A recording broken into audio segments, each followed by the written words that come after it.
Pace e bene. Oggi vorrei dedicare alcuni minuti per parlare del Pentateuco. Paz e bem, hoje gostaria de dedicar alguns minutos para falar do Pentateuco. O Pentateuco é composto por 5 livros: Gênesis, Êxodo, Levítico, Números e Deuteronômio. Como sabemos, os judeus chamam este texto a Torá, a lei, enquanto nós cristãos católicos chamamos Pentateuco. O Pentateuco provém da famosa tradução do hebraico e aramaico ao grego, no 3º século a.C. Questa traduzione comincia nel III secolo a.C. E in questo testo abbiamo il termine Pentateucos. Neste texto temos o termo Pentateucos, que se poderia traduzir, como é composto por 2 termos, como penta, 5, e teucos, rolos. Portanto, 5 livros. Até o século XVII, se pensava que o único autor de todo este texto fosse Moisés.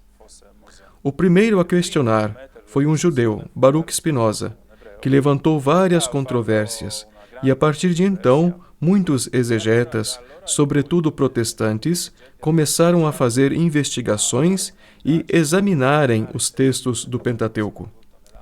Ao final concluíram que realmente não seria possível que todos estes textos fossem escritos por uma única pessoa. Pelo contrário, o Pentateuco é uma composição de diversos textos, escritos em diversos lugares e em diferentes tempos. Composizione di diversi testi che sono scritti in diversi luoghi e in diversi tempi. E si parla dell'ultima redazione. Esse fala da última redação, ou seja, o momento em que todos estes textos foram reunidos. Se fala do período babilônico, 6 séculos antes de Cristo, mas também depois, o término desta redação que aconteceu no período de 530 e 400 antes de Cristo, mais ou menos neste período, porque não podemos afirmar com certeza quando exatamente isto aconteceu. Il Pentateuco si può dividere in 2 parti. La prima parte è il libro della Genesi. O Pentateuco se divide em 2 partes. A primeira parte é o livro do Gênesis, o livro das origens, porque o livro do Gênesis se pode dividir em 2. Os primeiros 11 capítulos que falam do início também do homem. Não se trata somente dos judeus. Depois, a partir do capítulo 12 até o 50, a origem do povo de Israel, ou seja, a história dos patriarcas. Então temos a primeira parte, livro do Gênesis e livro das origens. Do livro do Êxodo até o livro do Deuteronômio, temos um texto ligado por uma pessoa, pois o protagonista destes livros, obviamente, é Moisés. Moisés nasce no livro do Êxodo e morre no livro de Deuteronômio. Foi através desta pessoa que Deus fez uma aliança com Israel. E este é o tema mais importante do Antigo Testamento, não somente do Pentateuco. Como o próprio nome nos diz, Antigo Testamento.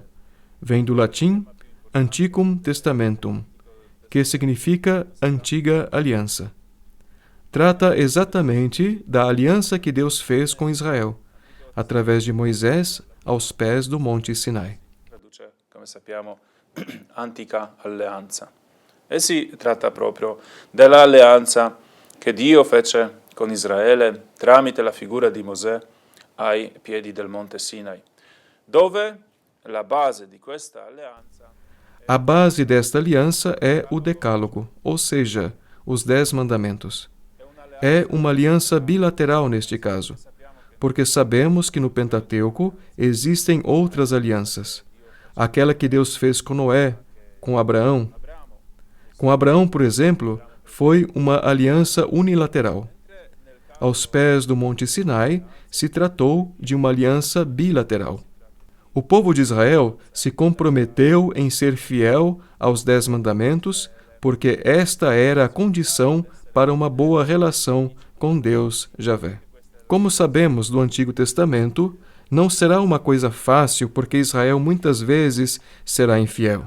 O exílio na Babilônia é consequência desta infidelidade, porque o povo de Israel rompeu a aliança sinaítica e, consequentemente, foi levado ao exílio. Conseguenza dell'infedeltà che il popolo di Israele ha rotto l'alleanza sinaitica e come le conseguenze è stato portato in esilio a Babilônia.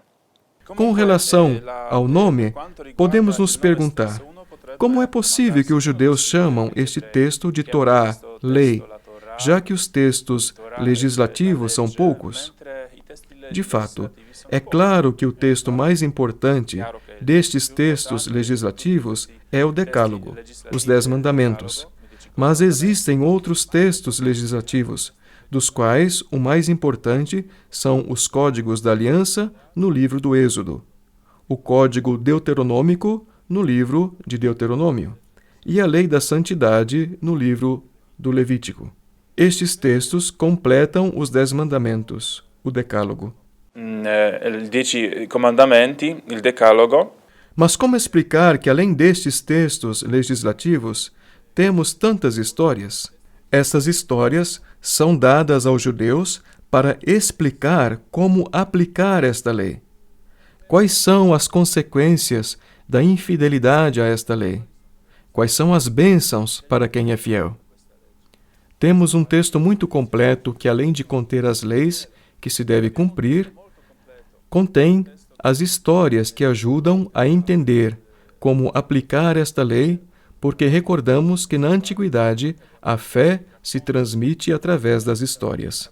Come applicare questa legge perché ricordiamo che nell'antichità la fede si trasmetteva tramite i racconti, non come oggi che cerchiamo di... Não é como hoje que procuramos explicar diversos conceitos teológicos, filosóficos. No passado, isso era feito através de histórias. Parole anche di San Paolo che ha detto che la legge... Vale a pena recordar as palavras de São Paulo. A lei não salva. Como sabemos, ele levantou uma grande controvérsia entre os judeus, porque para os judeus a lei era de máxima importância. Porém, é preciso explicar como os judeus entendiam esta lei, como consideravam a lei. Então eles pensavam deste modo.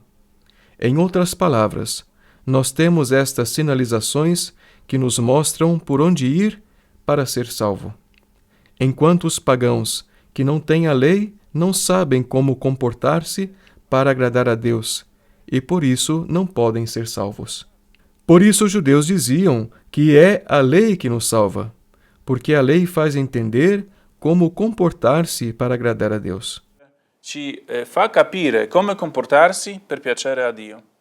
Però São Paulo, porém, diz justamente que não é assim. A lei é importante, porque é parte que cabe a nós. Mas mesmo observando a lei, não é suficiente para ser salvo. Quem salva é Jesus Cristo na cruz. A sua obra redentora fez com que as portas do céu se abrissem. Ele queria dizer simplesmente isso. A salvação é obra de Jesus Cristo, enquanto a lei é importante, mas, por si mesma, não salva. Però la legge stessa non salva. Falando do Pentateuco, creio que seja importante entender estas coisas. Tem tantas outras coisas, mas esta é uma base geral. È la parte più importante dell'Antico Testamento e ovviamente sono soltanto i pensieri principali, ci sono tante altre cose da dire, ma finiamo qua per dare soltanto una base generale.